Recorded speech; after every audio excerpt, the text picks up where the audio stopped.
magandang gabi po sa inyong lahat, mga minamahal ko mga kababayan. Sumuli po, nandito na naman po tayo sa ating programa.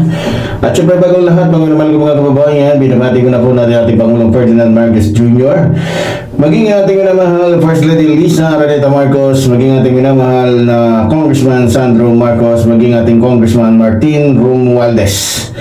Okay, so sa gabi din ito, o sa araw na ito, anong mga oras ang papanood po ninyo ito ating programa, binabati din po natin ating mga kababayan Luzon, Visayas, Mindanao, maging mga kababayan din po natin sa abroad. Okay, so tulad po ng pinangako po natin sa inyo, pag-uusapan po natin ngayon yung tungkol naman po sa mga pinuno o naging pinuno ng ating mga ahensya dito sa ating bansa na mayroong mga anomaliyang o naugnay sa mga anomaliyang kumbaga hindi magandang mga gawain pero hindi na panagot, no? Kasi tapos na tayo doon sa kasi pinag-usapan natin kahapon tungkol po doon sa mga politikong napanagot ho ng ating Pangulo o ng Administrasyong Marcos. Katulad na lang po halimbawa ni Arnie Tevez.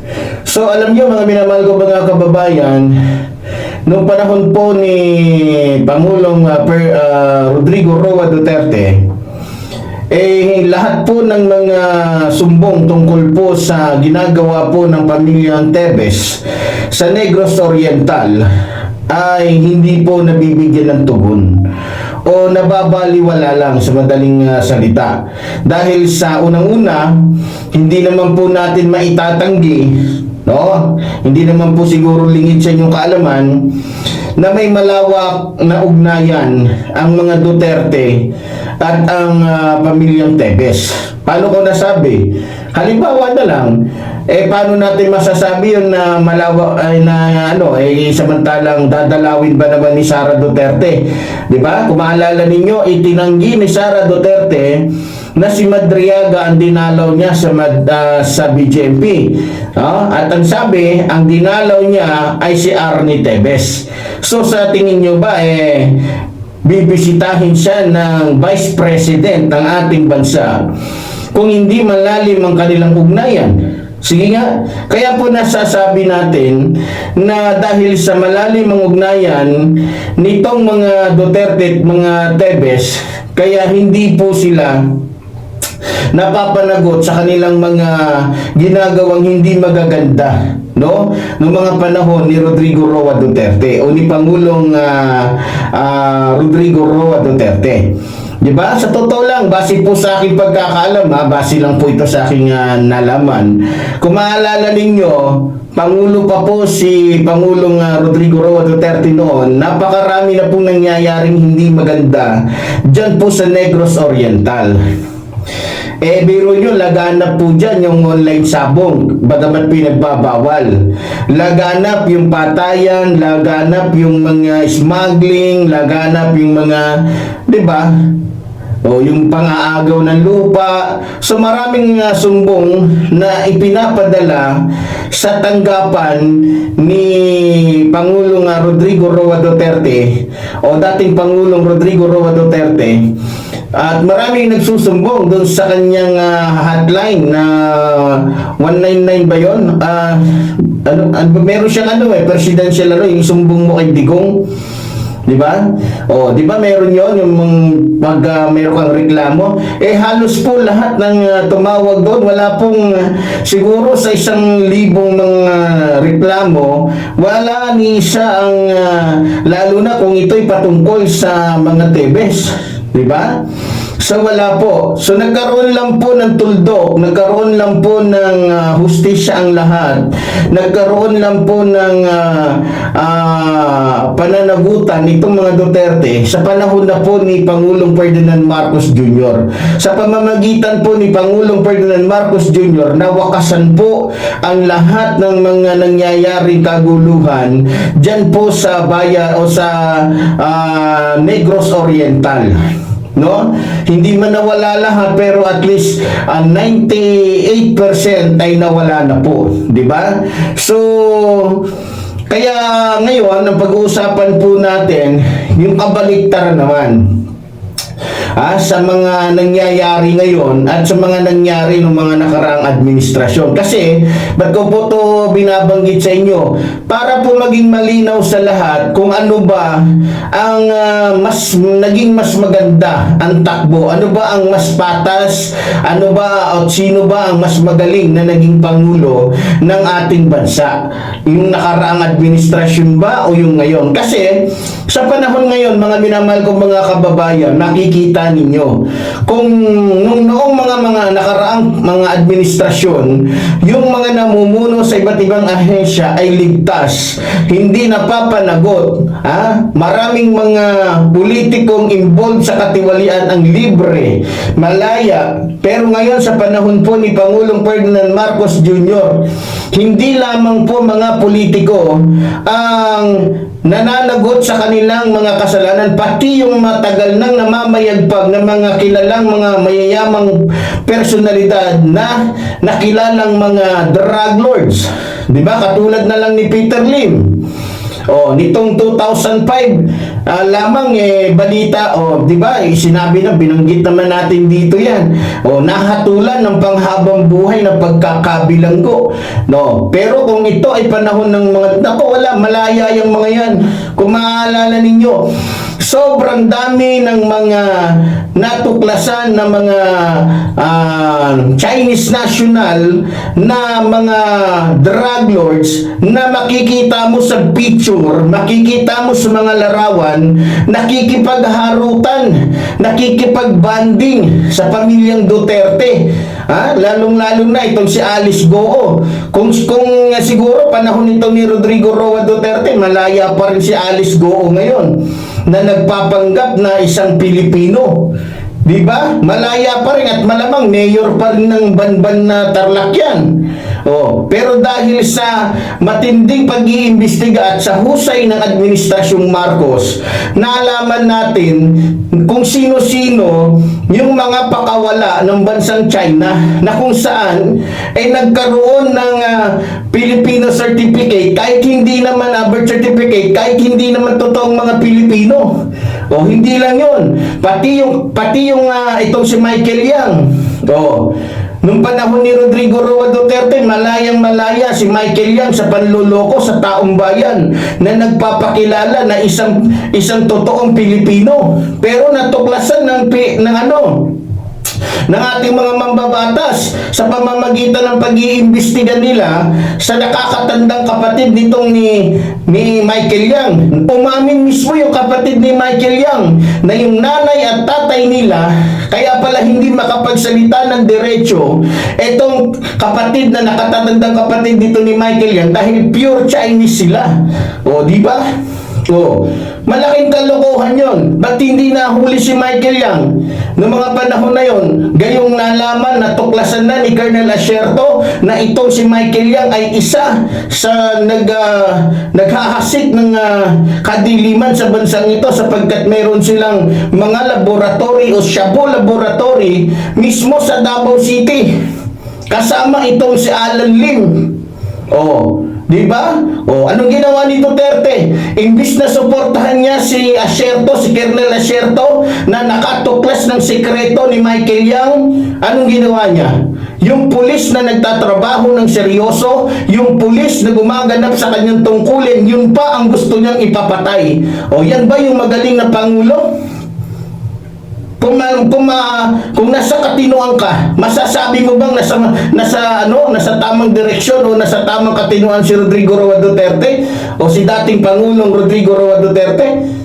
Masasabi mo ba na siya ay talagang makabansa, siya ay Pilipinong totoong nagmamahal sa kapwa niya Pilipino? Sige nga, imbis na suportahan niya, ipahuli niya itong si Michael. Pero sa bagay, hindi niya gagawin yun mga kababayan kasi kapag pinahuli niya si Michael Yang sa panahon niya, magagalit ang mga Pilipino sa kanya at masisira siya. Bakit? Pinanindigan ni Rodrigo Roa Duterte na Pilipino si Michael Yang Di ba? O kung na panahon niya, nahuli yung kapatid ni Michael Yang na nakatatanda at umamin na hindi sila Pilipino. Sino ngayon ang Sino ngayon ang mananagot? Sino ngayon ang mahuhulog na sinungaling? Si Rodrigo Roa Duterte. At malalaglag, kumbaga malalaglag siya sa bangko, taob ang kaldero niya. Kasi malalagtan yung kasinungalingan niya eh. Saan kumuha si Michael Yang ng birth certificate? Nalaman ng mga taga Quadcom na kaya pala maraming mga Chinese dito na nagiging Pilipino nakakakuha ng kung ano-anong mga papeles natin dahil doon sa Davao City sila nakakakuha ng birth certificate. Di ba? Oh. So ibig sabihin, dahil sa mga Duterte, nagkalat yung mga spy na Chino sa ating bansa. Yan ang katotohanan eh. So, matatawag mo ba na siya ay totoong mapagmahal sa ating bansa? No. Pinapakain tayo, pinapasakop tayo ng lihim sa mga Chino. Yan ang katotohanan. Oh. Ngayon, dumako na po tayo sa sentro po ng ating usapin. Kung ngayon, pinananagot po ng ating mahal na Pangulong Ferdinand Marcos Jr. yung lahat na nagkasala, pati na yung kanyang mga itinilaga. Lalong-lalo na si Bunuan. Balita ko, etong si Secretary Bunuan kinakanta na nga ni Senador Ping Lacson na sinadya ni dating Secretary Bunuan ng DPWH na maliin yung kanyang report o yung kanyang inilabas na statement tungkol sa ano man yung mga nilalaman dyan. Dahil may tinatabunan, may tinatago. Kaya kung maripas ng takbo papunta ng ibang bansa at ang ginamit na dahilan sasamahan yung kanyang asawa sa pagpapagamot. Ito yung sinasabi ko sa inyo. Kapag mayayaman ang nagkakasala, madali silang nakakalusot at madaling pinapayagan. Diba? Kasi may mga taong nasa likuran nila, may mga taong tumutulong sa kanila, may mga taong umaalalay sa kanila, may pumuprotekta sa kanila. Diba? O ngayon, umpisahan natin po sa isa sa mga naging membro po ng gabinete nito po ni Rodrigo Roa Duterte na walang iba kundi si dating Silvestre Bello III. Kung di po ako nagkakamali, ito po si Silvestre Bello, siya po ay dating kalihim ng DOLE. Noong 2016 hanggang 2022. Di ba? So, siya po ay nasasangkot nauugnay sa isang akusasyon ng pagtanggap ng suhol at regalo noong 2018. So, ito po'y base po sa pag-iimbestiga o sa investigasyon ng PACC tungkol sa mga reklamo ng mga ahensya o ahensyang ito, tungkol sa mga reklamo ng mga ahensyang ito. O sa ahensyang ito noong 2019. So, ang tanong, nanagot ba? Napanagot ba etong si Silvestre Bello III? Napanagot ba siya? Hindi. Malayang-malaya siya. Kasi bakit? Protektado siya ni dating Pangulong Rodrigo Roa Duterte sa kanyang mga anomalya. Hindi siya nanagot. Pero kung itong si Silvestre Bello III, kung ito ay isa sa mga naging gabinete ngayon ni Pangulong Ferdinand Marcos Jr. at sa taong ito o sa panahong ito ginawa niya yung ganyang mga kalokohan, sigurado ko hindi magdadalawang isip si Pangulong Ferdinand Marcos Jr. na alisin ito sa pwesto.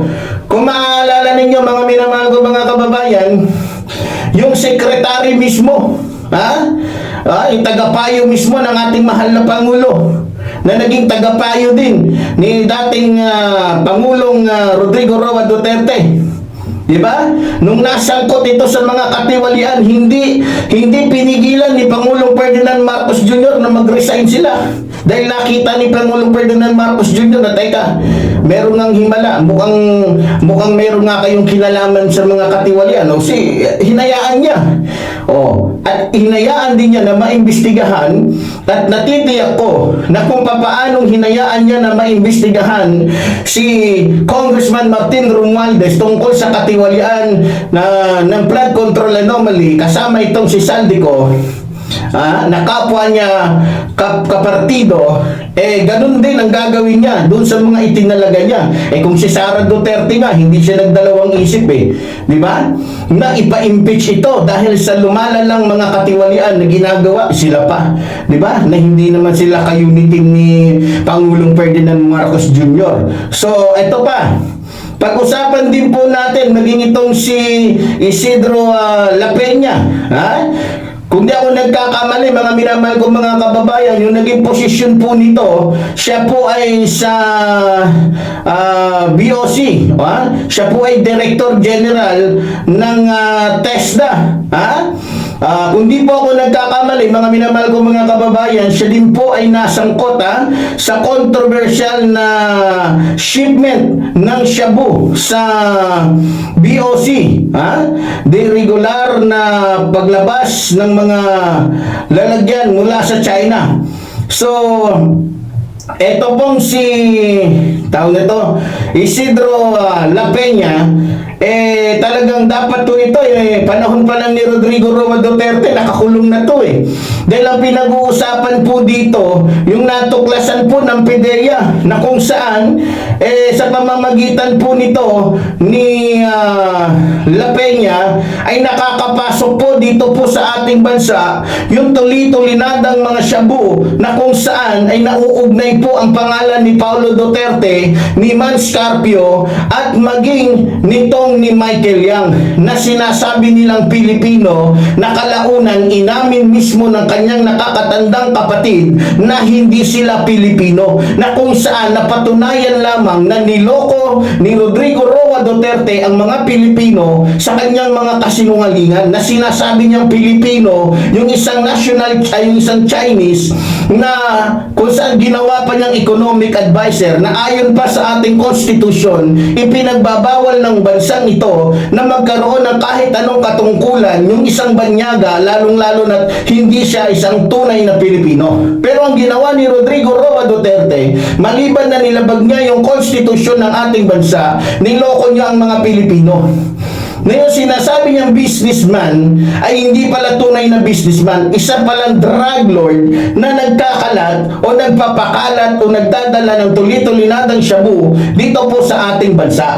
Di ba? O tingnan nyo, kung walang kasalanan si Michael Yang, bakit umalis si Michael Yang at nagtago si Michael Yang? Kasi alam niya na sapat at matibay ang sinasabi ni Las Cañas, maging ni Colonel Asierto at ng iba pa, lalong-lalo na si Guban.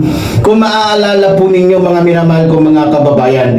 Ito pa, pag-usapan din po natin, ito pong si Leonor Quinta Yao. So ang posisyon po nito, ito po ay Pangulo ng NCIP. Ito po ay na-involve po sa isang anomalya. Ito po ay inimbestigahan base po sa investigasyon ng PACC tungkol sa pagpapabaya sa tungkulin at katiwalian kasama ang mga regional director. So kung maalala ninyo, malaking pera din po ang involved dito, na kung saan ay naibulsa, na kung saan hinayaan lamang at hindi pinansin ni dating Pangulong Rodrigo Roa Duterte, na kung saan nawala na sa isipan ng taong bayan yung issue, yung tungkol sa anomaliyang ginagawa po nitong ni Leonor Quinta. So talagang nakakalungkot, ang daming mga malalaking tao noon, ng mga personalidad na mayroong katungkulan po sa ating bansa na nakakalusot at hindi napapanagot sa kanilang mga katiwalian. O ito pa, pag-usapan din po natin ito, kilala po ito ng ilang mga kababayan natin dahil ito po ay hindi lamang basta kamag-anak po ng mga tulpo o ni Senador Rapi Tulfo at Senador Erwin Tulfo. Ito po ay kapatid mismo nila. Kung maalalaan po ninyo, ito pong si Wanda Tulfo Teo, ang posisyon po nito dati, ito po ay kalihim ng DOT noong 2016 hanggang 2018. Siya po ay na-involve sa isang anomalya tungkol po sa 60 million na advertising sa programa po ng kanyang kapatid sa PTV4 nang walang tamang kontrata. Kung maalala po ninyo, pinatawag pa nga itong magkakapatid na Tulfo, si Erwin Tulfo, si Rapi Tulfo, pati itong si Ben Tulfo, ating kapatid na ginagalang natin. So, maalala ninyo, nagkaroon po ng anomalya tungkol po sa ginawa ng kapatid nila. Ano nangyari? Nakalusot din. Bigla na lamang nawala sa eksena, nalimot na lang sa isipan ng mga tao na mayroong 60 million o mayroong isang taong dapat managot tungkol sa kanyang pagpapabaya sa kanyang trabaho. Pero wala tayong magagawa dahil tulad ng sinasabi natin, dito po sa ating bansa, mga kababayan, kapag ka nga ikaw ay mayaman, maimpluwensya, maraming kaibigan, maraming masasandalan, maraming padrino, mahirap ka, mababaan ng kahit na anong kaso, mahirap kang madala sa kulungan. Bakit? Maraming pipigil, maraming makikipaglaro, maraming makikipagsawsaw. So ito din, pag-usapan din po natin, ito pong si Nicanor Paildon. Kilalang nyo to. Ang posisyon po nito, siya po ay commissioner ng BOC, pinuno ng Bureau of Corrections. Kung maalala po ninyo, ito pong si Paildon, nasangkot po sa anomalya, nasangkot sa investigasyon tungkol po sa 6.4 bilyong shabu na pumasok sa bansa noong taong 2017 na kung saan ay inirekomenda po ng ombudsman na sampahan siya ng kaso. Pero ano nangyari? Bagamat ang ombudsman ay nagsasabi na sampahan siya ng kaso, ano nangyari dito kay Paildon? Ano nangyari dito? Imbis na siya ay, kung maalala nyo, imbis na siya ay kasuhan, tanggalin sa pwesto, siya po ay binigyan lamang ng ibang pwesto, na kung saan naging ng Bucor. Kung di ako nagkakamali, correct me if I'm wrong, Pero ito yung sinasabi natin, ang tanong dito, nanagot din ba itong si Paildon? Nanagot ba ito? No! Bigla na lamang nawala yung issue tungkol sa 6.4 bilyong shabu na pumasok sa ating bansa noong taong 2017. Diba? Bakit hindi mawawala? Kung protektado ka naman ng isang presidente. Diba? Kung protektado ka ng presidential son, kung protektado ka ng mga nasa ilalim ni dating Pangulong Rodrigo Roa Duterte. Diba? So hindi na panagot si Paildon, malayang-malaya hanggang sa ngayon, mga minamahal ko mga kababayan. Ito pa, pag-usapan din natin itong si Francisco Duque III.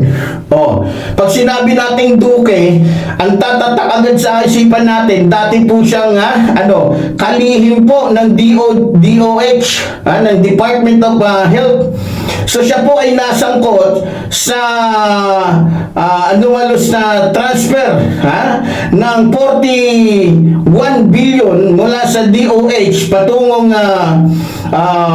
procurement service ng DBM kasama ng Parmali noong pandemya. So maalala po ninyo, yung 41 billion pong ito ay naglaho na lamang po na parang bula dahil po ang perang ito ay napunta po sa Parmali na kung saan ang nagpapatakbo po nito ay walang iba kundi yung hayop na totoong Chinese na si Michael Yang. Ngayon, nung pinananagot na ng ating hukuman, ng ating mga mambabatas itong si Michael Yang at iniimbestigahan tungkol sa Parmali, nasaan itong si Michael Yang? Tumakas na dahil alam niya na makikita at makikita yung totoong katiwalian ng panahon ni Rodrigo Roa Duterte. Diba? Bakit nila sinikap na mawala si Michael Yang? Kasi pagka itong si Michael Yang ay nahuli, maiipit dito ang mga Duterte. Kasi tatanungin siya saan mo nakuha yung birth certificate mo? Isa lang din na sasabihin nun, pareho kami ng kuya ko, nakuha namin ito sa Davao City, na kung saan binigay sa amin doon sa PSA. Dahil sa kapangyarihan ng mga Duterte. Malalaglag sila. Diba? Malalaglag sila, mga minamahal kong mga kababayan. So, eto pa. Pag-usapan din po natin, naging itong si Christopher Lau.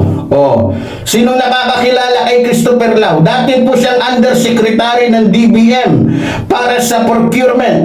Siya po ay nasangkot sa isang anomalya. Siya po ay, kumbaga, nasangkot sa mga anomalya sa pagbili ng gamit pangkalusugan noong pandemya, kabilang ang Parmali deal.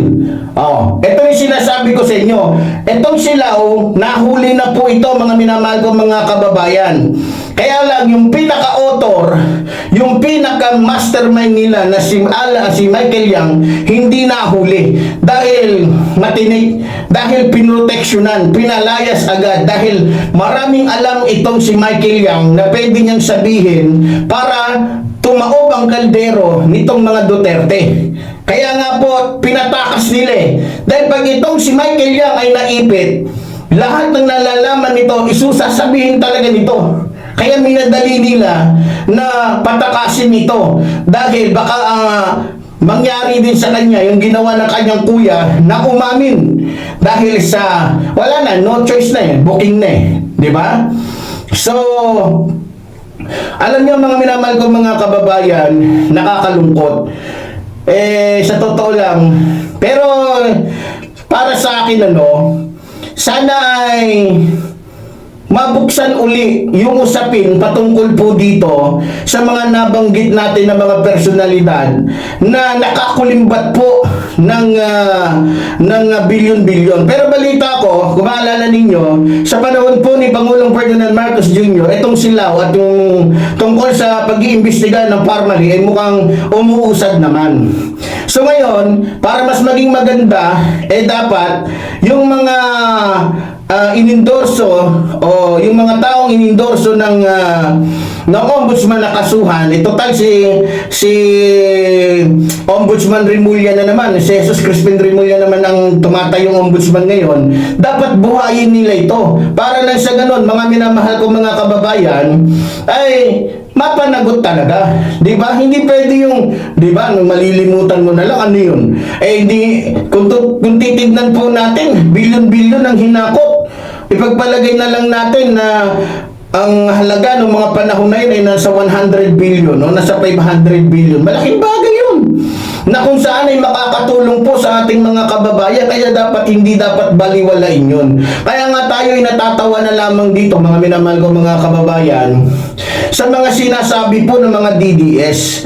Pero hindi naman natin sila masisisi dahil hindi naman sila nagre-research Tamang ano lang naman sila. Kaya nga kahit anong debate, pag sila hinahamon natin ng debate, ayaw nila Kasi alam naman nila na yung sasabihin nila puro kasinungalingan lang at wala silang batayan. Tayo dito lahat ng sinasabi natin may batayan meron tayong dokumentong hawak.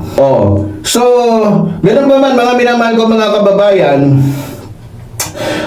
naniniwala ko na kung paano inimbestigahan ng Administrasyong Marcos yung mga katiwalian ng mga nakaraang administrasyon katulad ng mga katiwalian na nangyari sa DPWH sa pamumuno po ni Mark Villar.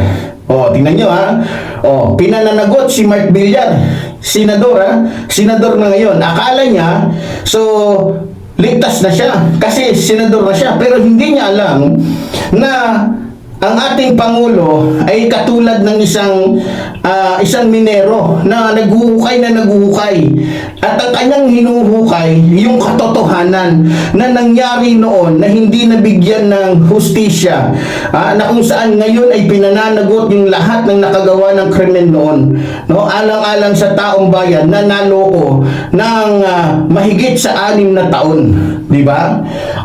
So yung mga tao ni Rodrigo Roa Duterte o ni Pangulong Rodrigo Roa Duterte na nag-aakala na hindi sila makakapanagot dahil si Pangulong Ferdinand Marcos Jr. na ang Pangulo, diyan kayo nagkakamali. Diyan kayo nagkakamali. Naniniwala ako na mahuhukay, malalaman at maiimbestigahang muli o mabubuhay muli yung mga kasong namatay na. Di ba? So, naniniwala ako dahil nakita naman natin yung trabaho ng ating mahal na Pangulo. Matindi, di ba? Yung nalilimutan na ng iba, muli nilang naaalala at nasasabi nilang talagang magaling ang Pangulo dahil, di ba? Akala ng mga gumawa ng mga krimen ng mga panahon na yun ay ligtas na sila. No, dahil paano nila masasabing ligtas? Samantalang pati nga yung nangyari noong 2012, hindi ako nagkakamali, yung tungkol sa extrajudicial killings na nangyari sa Davao, binuhay nga ni Pangulong Ferdinand Marcos Jr., iniimbestigahan. Pati yung mga katiwalian na ginawa ni Sara Duterte nung mayor pa lang siya, na kung saan every year nakakakuha siya ng 600 million na kung saan ay napupunta lang sa kanyang bulsa. Di ba? Kaya sa totoo lang, magpasalamat po tayo mga kababayan dahil matindi ang ginagawang pag-iimbestiga ngayon ng ating Pangulo o ng Administrasyong Marcos sa mga katiwalian o sa mga matindi yung kanyang paghahabol ngayon o pagpapanagot ngayon sa mga namayagpag noon, no? Gamit ang kanilang mga kapangyarihan na kung saan ang naabuso ay yung mga Pilipino. So, magpasalamat tayo dahil nagkaroon po tayo ng isang Pangulong tapat, matapang na harapin ang mga hamon sa pagiging Pangulo niya dito po sa ating bansa. So muli po, tulad po ng sinasabi ng iyong lingkod, mabuhay po ang ating inang bayan, mabuhay po nagmamahal sa ating inang bayan. Maraming salamat po.